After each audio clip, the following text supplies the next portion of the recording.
Coucou tout le monde, j'espère que vous allez bien. Je vous retrouve aujourd'hui pour une vidéo organisation puisque je vais vous montrer comment je range mes tampons clear. Donc j'utilise deux classeurs comme ceci et je vais vous montrer comment je fabrique les pochettes à l'intérieur pour les ranger. Donc j'utilise des classeurs avec 4 anneaux pour pouvoir y ranger une pochette en haut et une pochette en bas. Alors personnellement, je ne les range pas du tout par marque ou par collection, je les range plutôt par catégorie. Donc là, en haut, il y a d'abord la catégorie anniversaire, il y a environ 3 pochettes. Ensuite, j'ai une catégorie avec des tampons, on va dire plus classiques, il y a tout ce qui est animaux, objets, donc il y a les oiseaux, les plumes. Là, j'ai des choses un peu beauté. Ensuite, j'ai des objets un peu plus enfantins. Et ensuite, j'ai les fleurs, les papillons et les arabesques. En bas, je vais d'abord avoir une catégorie pour tout ce qui concerne l'hiver et les fêtes de fin d'année, donc Noël et le Nouvel An. Donc là, j'en ai pas mal. Ensuite, je vais avoir tout ce qui est bordure, tampons en forme de cadre et tampons de fond. Alors personnellement, j'ai pas du tout fait d'onglets pour les catégoriser parce que je sais exactement dans quel ordre ils sont rangés. Et puis j'en ai pas non plus une tonne, donc je m'y retrouve assez facilement. Mais c'est vrai que si vous avez beaucoup de tampons et que vous êtes obligé de faire beaucoup de classeurs, c'est plus pertinent de faire des onglets pour pouvoir bien les classer et bien vous y retrouver. Donc là, je vous montre le deuxième classeur qui est moins rempli. Sur la partie en haut, je vais avoir tous les tampons qui concernent plutôt le journaling avec du texte et des petits tampons qui sont plutôt adaptés au journaling. Et sur la partie du bas, je vais avoir tous les tampons plutôt à coloriser, tout ce qui va être du style de la marque Lawn Fawn ou The Greeting Farm. C'est tous ces tampons là c'est des petits personnages souvent et on les colorise avec de l'aquarelle ou bien des feutres à alcool. Donc j'en ai pas mal, donc j'ai carrément fait une catégorie pour les mettre tous ensemble. Donc pour vous montrer comment fonctionne le système, je ne retire pas les pochettes du classeur, j'ouvre simplement la partie du dessus et je vais pouvoir venir décoller mon tampon, m'en servir et une fois que j'ai terminé, j'ai plus qu'à le nettoyer et le ranger à l'intérieur. Donc si vous décidez de faire ce rangement, je vous conseille de prendre un classeur où les anneaux ne s'ouvrent pas les 4 en même temps, pas comme celui que je vous montre actuellement parce que c'est pénible quand vous devez enlever une pochette pour changer l'ordre ou en rajouter une. Quand vous ouvrez les anneaux, finalement les 4 s'ouvrent et s'il y a beaucoup de pochettes, elles ont tendance à s'enlever et c'est un peu galère de les tenir tous en même temps pour pouvoir refermer les anneaux.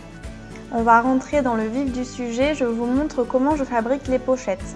Donc je prends une feuille de rhodoïde transparente au format A4, on en trouve assez facilement dans les magasins style Cultura ou les magasins de fourniture par exemple. Vous trouverez ça au rayon où il y a les machines à relier parce que c'est ce qu'on utilise quand on relie un dossier pour mettre devant en couverture pour la rendre un peu plus rigide.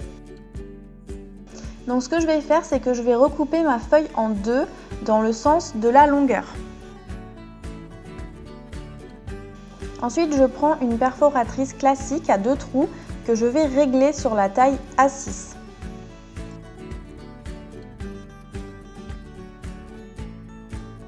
J'y insère le plus petit côté de ma feuille de rhodoïde que j'ai découpée et je perfore.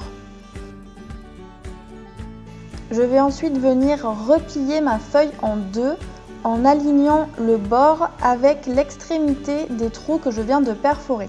Il ne faut surtout pas que la feuille passe par-dessus les trous que vous venez de perforer parce que sinon ça va vous gêner quand vous allez vouloir tourner les différentes pochettes du classeur. Et voilà, notre pochette pour ranger nos tampons est terminée.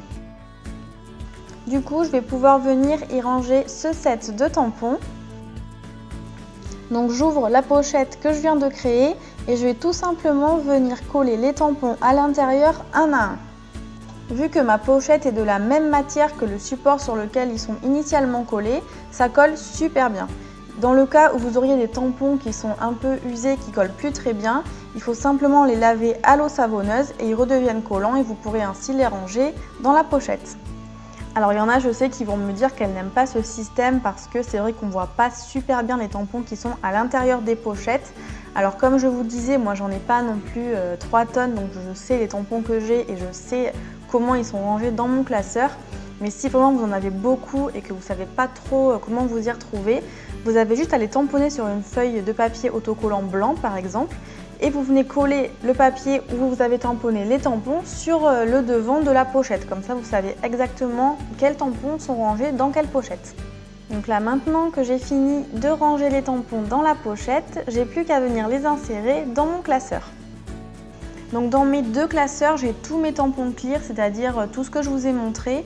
Donc je les range tous, excepté les tampons pour le planeur parce que j'ai besoin de les avoir à portée de main. Je m'en sers tellement souvent que je ne peux pas les mettre dans ce classeur, ils ne sont pas rangés vraiment à côté de moi. Donc les tampons pour le planeur, je les range dans une boîte en plastique qui vient de chez Action. Donc voilà à quoi ça ressemble. Les tampons de chez Mambi sont juste trop grands, je pense que je vais recouper la planche parce que ça déborde trop, ça me plaît pas. Donc ce que je fais, c'est que je range les planches de tampons clear les unes à la suite des autres, comme ceci. Après c'est pareil, j'en ai pas non plus 3 tonnes, donc je sais ce que j'ai et j'arrive à m'y retrouver pour le moment. Après je sais pas si je vais faire un autre système de rangement, on verra par la suite. Mais cette boîte c'est quand même pratique parce que quand je fais du planeur, je la sors tout simplement, je la mets à côté de moi et j'ai vraiment tout à portée de main. Alors pour l'instant c'est un système de rangement qui me convient, mais c'est vrai que si je continue à acheter des tampons pour le planeur, je vais vite être à l'étroit, donc je verrai si je reste comme ça ou si je change ce système. En tout cas, j'espère que cette nouvelle vidéo vous aura plu et surtout qu'elle vous aura donné des idées pour mieux vous organiser. Sur ce, je vous laisse et je vous dis à très bientôt. Bye bye!